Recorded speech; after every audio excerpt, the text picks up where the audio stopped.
नमस्कार, मैं कटिहार हूँ। टॉक शो में एक बार मैं रितेश ठाकुर आप सभी का फिर से स्वागत करता हूँ। जी हाँ दोस्तों, हमने एक नई कड़ी शुरू की है जिसमें हम आपको मैं कटिहार हूँ डॉक्यूमेंट्री सीरीज में काम करने वाले कलाकारों से मिलवाता हूँ। और आज हमारे साथ हमारे पिछले एपिसोड ध्रुव कुंडू की शहादत के प्रोटैगनिस्ट जो सबसे प्रमुख कलाकार हैं, जी हाँ, अमन, और इन्होंने भूमिका निभाई थी ध्रुव कुंडू की। अमन हमारे बीच मौजूद हैं। आज अमन से बातचीत करते हैं कि कैसा अनुभव रहा उनका इस एपिसोड के दरमियान। ध्रुव कुंडू की शहादत एपिसोड जो मैं कटिहार हूँ डॉक्यूमेंट्री सीरीज़ के दौरान हमने बनाई है, आप सबके समक्ष हम ले आ चुके हैं। सो अमन, आपका स्वागत है इस टॉक शो में। और सबसे पहले आप ये बताइए मुझे कि अब आप ध्रुव कुंडू के बारे में क्या जानते हैं? सर, मैं इनसे पहले तो कुछ जानता नहीं था कि ये ध्रुव कुंड है कौन। जो मैं धीरे धीरे आगे बढ़ता गया तो मैं देखते गया कि ये ध्रुव कुंडू एक शहीद है जो कटिहार में शहीद हुआ था। तो मैं वो इसमें काम किया और मैं खुद नसीब हूँ जो इसमें मुझे काम करने का मौका मिला जी। तो मैं थैंक यू बोलना चाहता हूँ सर को।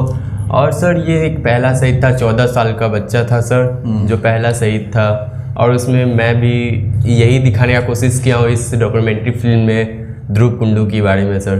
तो आप पहले, अमन, इससे पहले आपने कभी एक्टिंग की थी? नो सर, इससे पहले तो मैं कभी भी नहीं किया था। अमन, आपकी उम्र क्या है? मेरी 14 साल है।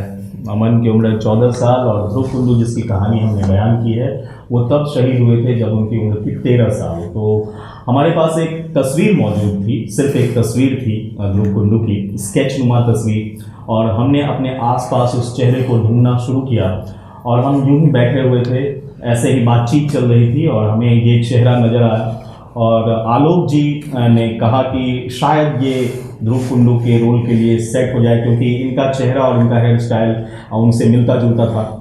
मासूम चेहरे की तलाश की हमें और वो हमें मिल गया। फिर हमने ऑडिशन लिया और अमन बताएंगे कि ऑडिशन जब हमने इनका लिया तो फिर क्या क्या घटनाक्रम हुआ। अमन, कुछ याद है?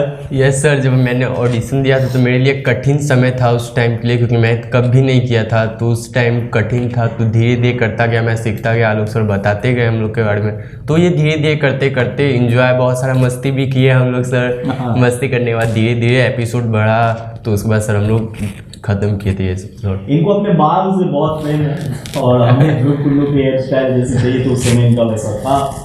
फिर इन्होंने अचानक से अपना बाल कुछ एकदम मॉडर्न स्टाइल में कटवा लिया। और फिर क्या हुआ था सर? उसके बाद मुझे थोड़ा सा डांट लगा था, तो सर सेटअप करके फिर से मेकअप हो गया मेरा। अच्छा, इनको डांट पड़ी आलोक जैसे, क्योंकि जो ये बिज़नेस है ये बहुत सीरियस बिजनेस है। और इसमें ये होता ये है कि आपने जो छवि बनाई है जिस कलाकार के लिए, जो प्रोजेक्ट किया है, और अगर वो छवि फिर कैमरा पे बदल जाए तो वो दर्शकों के लिए जो है एडजस्ट करना उसके साथ मुश्किल हो जाता है। और हमने जो छवि बनाई थी, लेकिन हम फॉर्चुनेट रहे कि उतना डैमेज नहीं हुआ था हेयर स्टाइल के साथ। हमने कोप अप कर लिया और फिर हम आगे की कहानी की तरफ बढ़ते चले गए। हम बहुत अलग अलग जगह पे शूट कर रहे थे, क्योंकि इनके स्कूल को शूट करना था, इनके उन दोस्तों के बीच में, उनके ध्रुव कुंडू के दोस्तों के बीच की कहानी को शूट करनी थी जहाँ पे वो बम बनाते हैं। तो हम और छोटे छोटे बच्चों को ले आए। फिर हम शूट करने गए कोसी के पास। यस सर, याद आता है? यस सर, वहाँ स्कूल में हम लोग का थोड़ा सा चला था नाटक। वहाँ सब लोग जोश में थे, जज्बा में थे कि ये एपिसोड बनाना है सर। वहाँ के बाद वो एपिसोड हुआ सबका।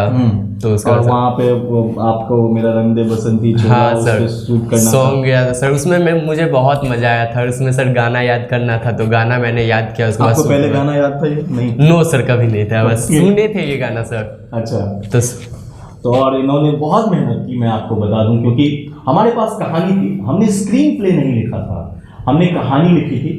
फिर हमने कहानी जाके इन 4, 5 या 10 बच्चों के बीच सुनाई कि ध्रुव कुंडू और उनका जो ग्रुप होगा, उनके साथियों का ग्रुप, वो ऐसे बात करेगा, वो ये करेगा और कहानी ये है। और आलोक जी ने जो सबसे अच्छी बात करी, इन्होंने कहा कि आप इम्प्रोवाइज कीजिए, क्योंकि नाटक में ऐसा भी होता है, कई बार होता है कि आप स्क्रिप्ट याद करके जाते हैं और स्टेज पे सिनारियो चेंज हो सकता है किसी भी वजह से, और फिर आप इम्प्रोवाइज करते हैं। इनको भी हमने वही कहा कि यू गो आउट। और तब तक हम स्क्रिप्ट डिस्कस कर रहे थे। हमने इनको आधे घंटे का वक्त दिया और यकीन मानिए जब आधे घंटे के बाद ये लोग लौटे थे तो हम लोग बहुत खुश हो गए, क्योंकि इन्होंने कुछ ऐसा इम्प्रोवाइज़ किया। 4-5 लोगों ने आपस में डायलॉग किसको क्या बोलना है वो काबिले तारीफ थे। वो आप लोगों ने कैसे किया? सर हम लोग पहले बैठे तो एक दूसरे को जानने की कोशिश किया, हम लोग नाम वाम पता किए। उसके बाद सर सबने बैठा तो सबने डिसाइड किया कि कैसे बोला जाए। तो मैंने बोला सबको एक एक डायलॉग बोलना है। तो सब मतलब बोल रहा था, कभी इधर से बोल रहा था कभी उधर से। तो मैंने सबको एक एक नंबर दिया कि एक नंबर में भाई तुम बोलना, एक नंबर में भाई तुम बोलना। तो यही सब बोल रहा था सर। सबका इलेजी फिल्म था तो बोले भाई को जोश में लाओ। तो सर जज्बा में सब हम लोग सारे एकदम स्ट्रॉन्ग बन के डायलॉग बोले थे। तो सर एंजॉय हुआ था हम लोग का। तो ये जो अब ये कहानी इन्होंने बताई, ना केवल ध्रुव कुंडू अपने दल के लीडर थे बल्कि अमन भी अपने दल के लीडर बने, क्योंकि इन्होंने गाइड किया प्रॉपर्ली। क्योंकि जब आपके पास स्क्रीन प्ले नहीं होता, कोई फिक्स डायलॉग नहीं होता, आप इम्प्रोवाइज करते हैं, तो बीच में मिक्सिंग हो जाती है डायलॉग्स की, लैप्सेस हो सकते हैं। तो फिर उस चीज़ को अवॉइड करने के लिए प्लानिंग की ज़रूरत पड़ती है, जो इन्होंने की। तो फिर अमन आपका क्या है पूरा नाम? अमन कुमार सर। अमन कुमार, ये हमारे कटिहार जिले में रहते हैं और स्कूली छात्र हैं, बहुत कम उम्र के हैं और इनको एक्टिंग का ये पहला अनुभव था इनका।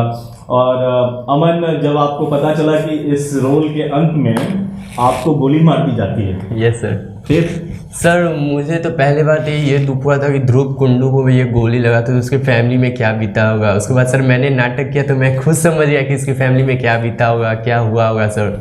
तो उसके लिए सर मैं थैंक यू बोलना चाहता हूँ। मैं इतना बड़ा एक्टर का भावनाओं मैंने निभाया था उसमें।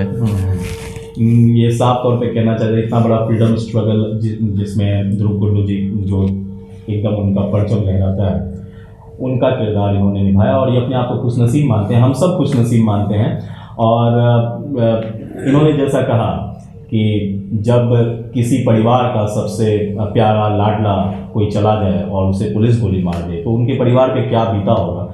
इस एक्टिंग के दरमियान इन्होंने भी उस चीज़ को जीने की कोशिश की और तभी शायद संभवतः तभी ऐसा हुआ कि उस चीज़ को पर्दे पर जीवंत वो कर पाए।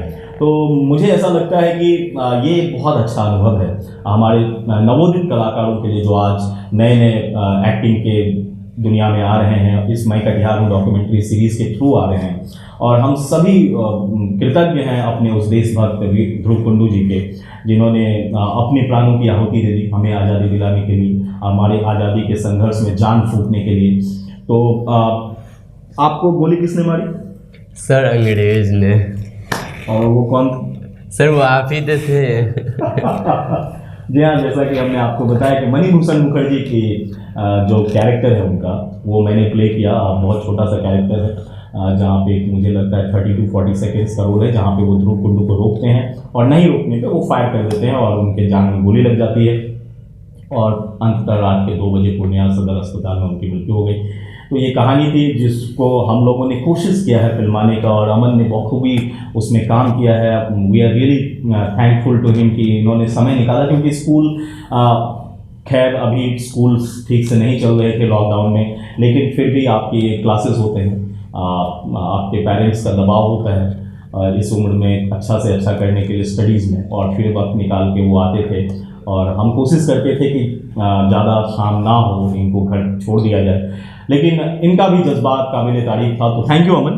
Thank you sir. आपको हमें उम्मीद है कि हम और आप फिर से कभी जुड़ेंगे और कुछ Yes, ना sir. कुछ नया करेंगे। Yes sir. ठीक है, फॉर द टाइम बिंग मैं कटिहार हूँ की टीम की तरफ से आप सभी से विदा लेता हूँ। मैं कटिहार हूँ।